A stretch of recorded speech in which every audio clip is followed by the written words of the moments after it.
तपाई चढेको plain land हुनुभन्दा अगाडि अराइभलमा चाहिँ धेरै तयारी भइसकेको हुन्छ।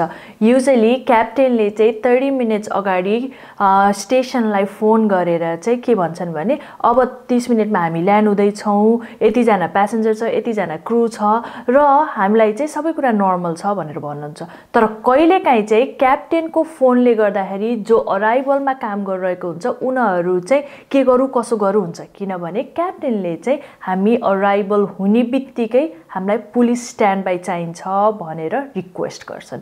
अब त्यस्तो चाहिँ कस्तो बेलामा हुन्छ भने कहिलेकाहीँ चाहिँ प्यासेन्जरले प्लेनभित्र चुरोट खान खोज्यो भने अथवा चुरोट खायो भने चाहिँ क्याप्टेनले कल गरेर स्ट्यान्ड बाई पुलिस राख्नु भनेर भनेको हुन्छ।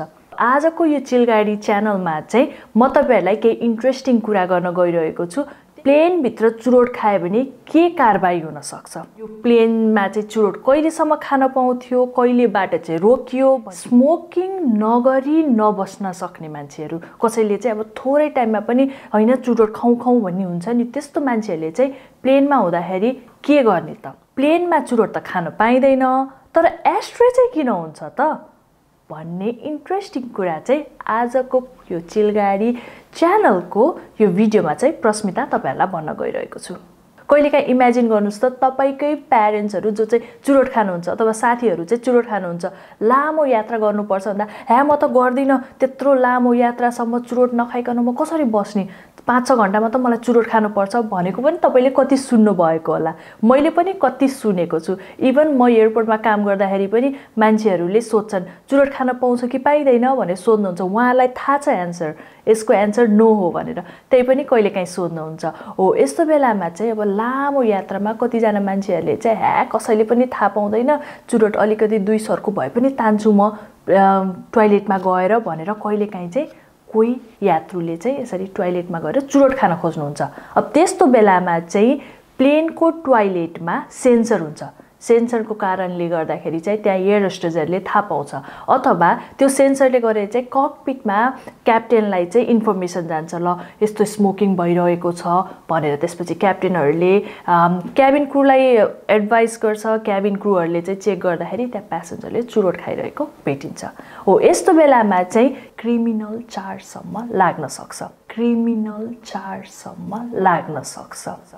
अब त्यहाँ गएर पुलिसहरूले समातेर जेलमा लगेर राख्न सक्छ अथवा यति पैसा चाहिँ फाइन लगाउन सक्छ। अब त्यो चाहिँ केस बाई केस हुन्छ है। अब स्मोक गर्यो हैन, क्याप्टेनसँग सरी भन्यो, यो भन्यो ऊ भन्यो भने थोरै चार्ज लाग्न सक्छ। तर खायो होइन मैले खाएको छैन यस्तो उस्तो भनेर ढाँट्यो भने त्यसमा फेरि अर्कै छुट्टै चार्ज लाग्न सक्छ।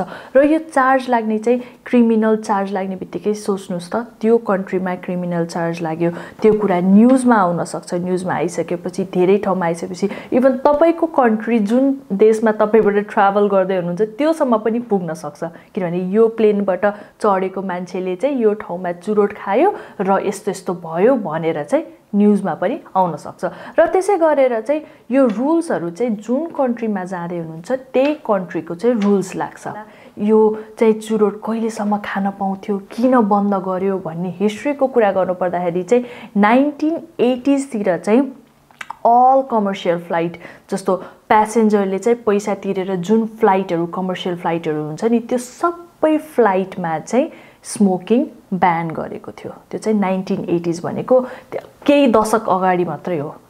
त्यतिखेरदेखि चाहिँ यो ब्यान गर्यो र यो ब्यान गर्दाखेरि चाहिँ यिनीहरूले कमर्सियल फ्लाइट भनेर भन्यो, किनभने कतिजनाको त आफ्नो प्राइभेट फ्लाइट पनि हुन्छ नि त, त्यो भनेको चाहिँ छुट्टै कुरा भयो है। अनि डोमेस्टिक होस् या इन्टरनेसनल फ्लाइट सबै फ्लाइटमा चाहिँ बन्द गर्यो।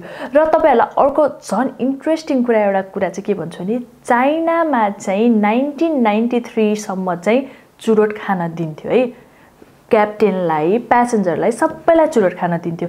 तर 1993 मा आएर चाहिँ प्यासेन्जरहरूलाई चाहिँ ल अब चुरोट खान बन्द भयो भनेर चाहिँ चाइनाको फ्लाइटहरूले चाहिँ अनाउन्स गर्यो।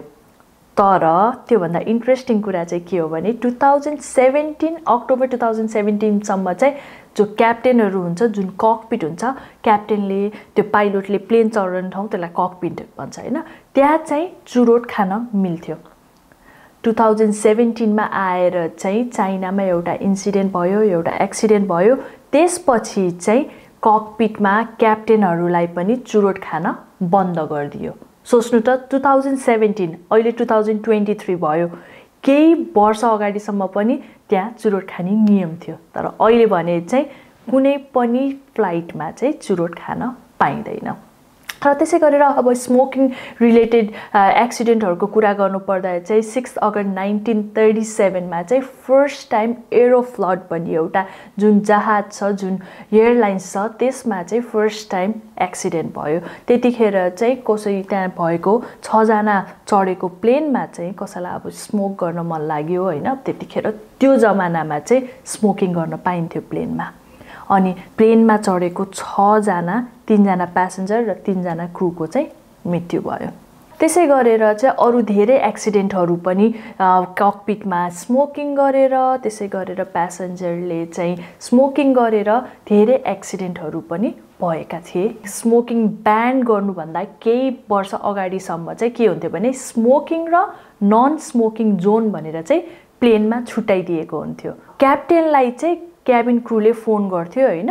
अनि त्यसपछि ल अब चाहिँ 20 मिनेट्सको लागि यो नन स्मोकिङ साइन बन्द गरिदिनुस्, अनि त्यसपछि यहाँको एयर चाहिँ क्लियर हुन्छ, त्यसपछि फेरि स्मोकिङ साइन चाहिँ अन गरिदिनु भनेर क्याबिन क्रूले चाहिँ क्याप्टेनलाई कल गर्थ्यो। अब त्यो भनेको चाहिँ के हो भन्दा म सर्टकटमा बुझाउँछु है तपाईलाई। जसरी तपाई प्लेनमा चढिसकेपछि अब सिट बेल्ट साइन अन गर भनेर भन्छ नि, त्यो चाहिँ क्याप्टेनले ककपिटमा एउटा बटन थिच्छ र त्यो सिट बेल्ट साइन चाहिँ अन अफ हुन्छ। त्यसै गरेर त्यतिखेर पनि क्याप्टेनलाई चाहिँ क्याबिन क्रूले स्मोकिङ साइन चाहिँ अन अफ गर भनेर फोन गरेर भन्थ्यो। इन्ट्रेस्टिङ छैन त? कस्तो इन्ट्रेस्टिङ छ नि हैन। र अब स्मोकिङ गर्ने नगर्ने भनेर मैले भनिरहँदाखेरि कतिजना मान्छेहरू चाहिँ कस्तो हुन्छ भने क्रेभ हुन्छ नि त।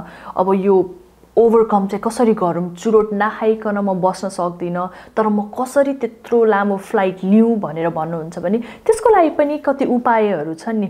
अहिले बजारमा चुइगमहरू पाउँछ जसमा चाहिँ निकोटिनहरू हुन्छ। त्यस्तो चुइगम खाएर पनि मान्छेहरूले चाहिँ ट्राभल गरिरहेको हुन्छ र आफूले सकेसम्म आफूलाई चाहिँ बिजी राख्नु पर्यो।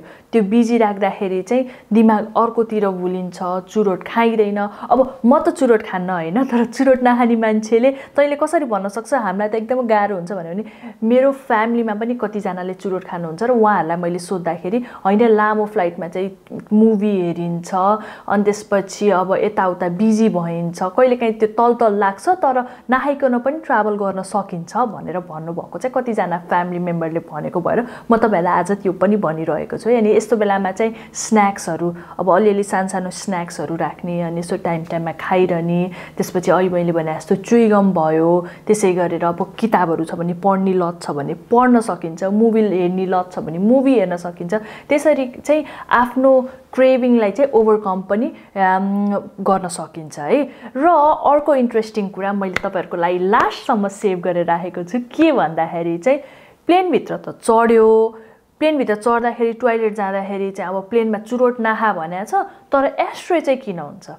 मैले तपाईँलाई अघि पनि भनिसकेँ 1980s तिर चाहिँ जतिखेर स्मोकिङ ब्यान गरेको थिएन त्यतिखेर चाहिँ चुरोट खान दिन्थ्यो र कतिजना मान्छेहरू चाहिँ अब टोयलेटमा गएर चुरोट खाने बानी हुन्छ नि त। त्यस्तो बेलामा चाहिँ एस्ट्रे चाहिँ त्यतिखेर नै पहिल्यै राखिदिएको थियो। र अहिले भने चाहिँ अब त्यो एस्ट्रे मात्र हटाउनको लागि एयरलाइन्सहरूले प्राय ढोका चेन्ज गर्ने त्यस्तो गर्ने त गर्दैन नि त। त्यही भएर एस्ट्रे चाहिँ अझै पनि छ, तर त्यसको मतलब यो होइन कि तपाईँले चाहिँ प्लेनमा गएर चुरोट खान सक्नुहुन्छ। अझै अर्को इन्ट्रेस्टिङ कुरा भनौँ तपाईँहरूलाई।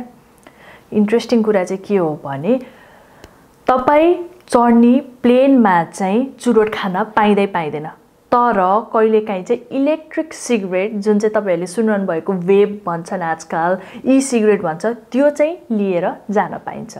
किनभने 2015 बाट चाहिँ युनाइटेड स्टेट डिपार्टमेन्ट अफ ट्रान्सपोर्टेसनले चाहिँ चेक इन ब्यागमा इलेक्ट्रिक सिगरेट लान पाइँदैन भनेर भनेको छ। अब त्यो चाहिँ कहिलेकाहीँ कस्तो हुन्छ भने इलेक्ट्रिक सिगरेट भनेपछि त्यसमा ब्याट्री हुन्छ, त्यसबाट चाहिँ फायरहरू आउन सक्छ हुन्छ नि तल। अब जुन ठाउँमा कार्गो होल्डमा चाहिँ ब्यागहरू लोड गरेको हुन्छ कहिलेकाहीँ त्यहाँको टेम्परेचर नमिलेर के नमिलेर फायरहरू आउन सक्छ, फल्स अलार्महरू बज्न सक्छ। त्यही भएर तल कार्गो होल्डमा चाहिँ ई सिगरेटहरू लान दिँदैन। तर तपाईँ चढेको प्लेन जसमा चाहिँ चुरोट खान पाइँदैन, तर त्यसमा भने चाहिँ तपाईँले बोकेर लान पाउनुहुन्छ। इन्ट्रेस्टिङ फ्याक्टहरू छैन त? तपाईहरुलाई पनि यस बारेमा थप केही इन्ट्रेस्टिङ कुराहरू छ। तपाईँ चढेकै प्लेनमा चाहिँ कहिलेकाहीँ कसैले चुरोट खाएर त्यस्तो इन्सिडेन्ट भएको छ कि त्यो छ भने पनि तपाईले कमेन्टमा चाहिँ मलाई शेयर गर्न सक्नुहुन्छ, ताकि मैले पनि थाहा पाऊँ र अरू जसले चिलगाडी हेर्नु भएको छ, कमेन्ट पढ्नु भएको छ, उहाँले पनि थाहा पाउनुहुन्छ। र आजको लागि भने चाहिँ यो चिलगाडी च्यानलको यो भिडियोबाट चाहिँ म बिदा हुन्छु। यस्तै इन्ट्रेस्टिङ भिडियो र तपाईलाई चाहिने इम्पोर्टेन्ट टिप्सहरू चाहिँ म चिलगाडीमा लिएर आएको हुन्छु। आजको लागि भने चाहिँ बाई, टेक केयर एन्ड नमस्ते।